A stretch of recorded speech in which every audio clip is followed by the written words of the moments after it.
आज बात करते हैं भारत के फॉरेन पॉलिसी की। और हाँ, ये सारी बातें होंगी फैक्ट्स और रिपोर्ट्स के आधार पर, कोई हवाई प्रोपेगेंडा नहीं। आपने भी सुना होगा आजकल बातें बहुत चलती हैं कि भाई इंडिया की फॉरेन पॉलिसी तो फेल हो रही है। कहते हैं कि हमारे पड़ोसी देश भी हमसे खुश नहीं है, टेररिज्म और पुलवामा जैसे मामलों पर कोई हमारा साथ नहीं देता, और तो और अमेरिका जैसे देश हम पर टैरिफ लगा रहे हैं। पर क्या सच में यही पूरी कहानी है? तो सवाल यही उठता है कि क्या भारत डिप्लोमेटिक गेम हार रहा है? ये नैरेटिव बनाने की बहुत कोशिश होती है, लेकिन जो हेडलाइंस में दिखता है ना, उसके पीछे की कहानी अक्सर कुछ और ही होती है। लेकिन सच तो यह है कि भारत आज दुनिया के सबसे मुश्किल लेकिन सबसे कामयाब डिप्लोमेटिक खेलों में से एक खेल रहा है। एक ऐसी स्ट्रैटेजी जिसका नाम है स्ट्रेटेजिक ऑटोनॉमी। जी हाँ, रणनीतिक स्वायत्तता। यही वो शब्द है जिसकी आज हम विस्तार से चर्चा करेंगे। अब इसका मतलब क्या है? बड़ा सिंपल है। इसका मतलब है कि हम अपने फैसले खुद लेंगे, अपने देश के हित में लेंगे, बिना किसी के दबाव में आए। कोई फर्क नहीं पड़ता कि कौन सा गुट किस तरफ है, चाहे वो अमेरिका हो, रूस हो या फिर चीन। सबसे पहले चलिए उस धारणा को तोड़ते हैं जो अमेरिकी सैंक्शंस को लेकर बनाई गई है।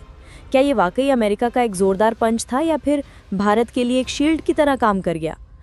ये एक सही मौका है जब भारत अपनी इकोनॉमिक रेजिलियंस को टेस्ट कर सकता है। देखिए, सबसे पहली बात जो समझने की है वो ये कि सैंक्शन सिर्फ भारत के लिए नहीं थे। ये राष्ट्रपति ट्रंप की ग्लोबल ट्रेड पॉलिसी थी, जो चीन से लेकर यूरोप तक कई देशों पर लगी, जो कि ट्रंप खुद की पॉलिटिकल नीड्स के लिए कर रहे थे। और ये उनके make America great again campaign का हिस्सा है। तो ये समझना कि सिर्फ भारत को टारगेट किया गया, ये गलत होगा। ये एक ग्लोबल पैटर्न था जिसका हम भी हिस्सा थे। लेकिन देखिए, यहाँ पर भारत ने क्या किया? बदले में ट्रेड वॉर शुरू करने की जगह एक बहुत ही स्मार्ट और इंटेलिजेंट मूव लिया। जीएसटी 2.0 रिफॉर्म्स के जरिए अपनी ही इकोनॉमी में आप सोचिए लगभग 5.31 लाख करोड़ रुपए इंजेक्ट कर दिए। अब इससे होगा क्या? इससे डोमेस्टिक डिमांड बढ़ जाएगी, जो कि अमेरिका के सैंक्शंस के असर को कम करेगा। मतलब बाहर के दबाव को अपनी अंदरूनी ताकत से काउंटर करने का ये क्लासिक एग्जाम्पल है। और सिर्फ सैंक्शंस देखकर जानना मतलब पूरी तस्वीर को मिस कर देना है, क्योंकि ट्रेड की इस खिंचातान के बावजूद सच्चाई ये है कि अमेरिका की इंडो अमेरिकन पार्टनरशिप लगातार मजबूत हो रही है। चाहे वो आईसेट के अंडर डिफेंस और टेक्नोलॉजी का मामला हो, क्लीन एनर्जी पार्टनरशिप हो, जीरो से बढ़कर $20 बिलियन तक का डिफेंस ट्रेड हो, या फिर क्वाड जैसा मजबूत गठबंधन। रिश्ते कभी भी सिर्फ एक चीज़ से नहीं तौले जाते। चलिए अब आते हैं दूसरे बड़े सवाल पर, टेररिज्म के खिलाफ ग्लोबल लड़ाई। क्या दुनिया की चुप्पी भारत की हार है या इसके पीछे कुछ ठोस डिप्लोमेसी काम कर रही है? हमले के बाद ये बात सही है कि यूएन का बयान थोड़ा कमजोर था, लेकिन असली डिप्लोमेसी यही तो है कि आप सही बात रखने के लिए सही प्लेटफॉर्म चुनें। भारत ने शंघाई कोऑपरेशन ऑर्गेनाइजेशन यानी एससीओ का बहुत ही चतुराई से इस्तेमाल किया, और वहाँ चीन और पाकिस्तान के होते हुए भी एससीओ ने हमले की कड़ी निंदा की। ये दिखाता है कि भारत कितना फुर्तीला है अपनी डिप्लोमेसी में। देखिए, असली डिप्लोमेटिक जीते शोर मचाकर नहीं मिलती, वो मिलती हैं चुपचाप लगातार मेहनत करने से। मसूद अजहर को ग्लोबल टेररिस्ट घोषित करवाना कोई एक दिन का काम नहीं था। ये 10 साल लंबा एक डिप्लोमेटिक मैराथन था। इसमें लगातार बातचीत हुई, दबाव बनाया गया और आखिरकार चीन को भी मानना पड़ा। ये होते हैं असली नतीजे। और इसी मजबूत इरादे का एक और सबूत है प्रधानमंत्री मोदी का एससीओ समिट में दिया गया बयान, जब उन्होंने साफ साफ कहा कि आतंकवाद पर दोहरे मापदंड नहीं चल सकते। ये बहुत ही क्लियर और स्ट्रॉन्ग मैसेज था, जो बताता है कि भारत इस मुद्दे पर कितना सीरियस है। अब आते हैं पड़ोस की पॉलिसी पर। क्या सच में पड़ोसियों से हमारे रिश्ते बिगड़ रहे हैं या फिर हम असल में एक मजबूत नेटवर्क तैयार कर रहे हैं? बांग्लादेश के साथ हमारे रिश्तों की असली कहानी ये नंबर बताते हैं। इंडिया बांग्लादेश का ट्रेड करीब $12 बिलियन का है। वहीं पाकिस्तान और बांग्लादेश का ट्रेड $1 बिलियन से भी कम है। आसपास भी नहीं टिकता।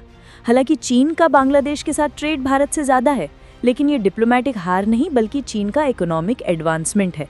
और साथ ही बांग्लादेश में अभी इंटरिम गवर्नमेंट है, न कि डेमोक्रेटिकली इलेक्टेड। नेपाल के साथ भी जो ऊपर ऊपर से टेंशन दिखती है, उसके नीचे गहरी पार्टनरशिप बन रही है। अगले 10 साल में नेपाल से 10 गीगावाट बिजली खरीदने का ऐतिहासिक अग्रीमेंट, नए चेक पोस्ट, रेल लिंक और बड़े बड़े डेवलपमेंट ग्रांट्स, ये सब हमारे रिश्तों को सिर्फ इमोशनल नहीं बल्कि इकोनॉमी और स्ट्रैटेजी के लिहाज से भी चट्टान की तरह मजबूत बना रहे हैं।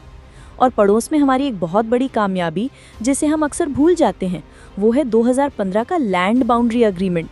60 साल पुराना बॉर्डर विवाद को बांग्लादेश के साथ शांति से सुलझा लेना, ये एक ऐतिहासिक डिप्लोमेटिक जीत थी। तो चलिए अब इन सारे पॉइंट्स को जोड़ते हैं और समझते हैं कि ये मल्टी अलाइनमेंट का मास्टर स्ट्रोक आखिर है क्या। इसका सीधा मतलब है अपने लिए सारे ऑप्शंस खुले रखने की पावर होना। इसका सबसे ताज़ा और सबसे बड़ा उदाहरण है रूस से तेल खरीदना। जब यूक्रेन युद्ध के बाद वेस्ट ने रूस पर बैन लगाए तो भारत ने अपने देश के हित को सबसे ऊपर रखा। हमने भारी डिस्काउंट पर रूसी तेल खरीदना जारी रखा। इससे हमारे अरबों डॉलर बचे। स्ट्रेटेजिक ऑटोनॉमी का इससे बड़ा सबूत और क्या हो सकता है। और रूस से हमारे रिश्ते सिर्फ तेल तक नहीं है, ये हमारी एक स्ट्रेटेजिक ज़रूरत भी है। आज भी भारत के 36% हथियार रूस से आते हैं, जिसमें S-400 जैसा क्रिटिकल एयर डिफेंस सिस्टम शामिल है। हम अपनी डिफेंस की ज़रूरतों को किसी भी बाहरी दबाव के आगे नज़रअंदाज नहीं कर सकते। भारत की स्ट्रैटेजी इस एक तस्वीर में बिल्कुल साफ हो जाती है। एक ही वक्त में हम क्वाड का भी हिस्सा है और ब्रिक्स और SCO का भी। हम I2U2 में भी हैं। इसका सीधा मतलब है कि हम किसी एक टीम के प्यादे नहीं हैं। हम हर उस मैदान में खेलेंगे जहां से इंडिया के लिए जीत हासिल हो। यही है मल्टी अलाइनमेंट की असली पावर।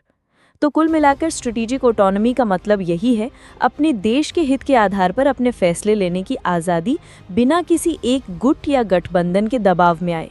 ये दुनिया से कटना नहीं है, बल्कि दुनिया में अपने दम पर मजबूती से खड़ा होना है। विदेश मंत्री S जयशंकर का ये बयान आज के भारत की पूरी डिप्लोमेटिक सोच को सामने रख देता है। हम वेस्ट का हिस्सा नहीं बनना चाहते, लेकिन हम वेस्ट के दुश्मन भी नहीं हैं।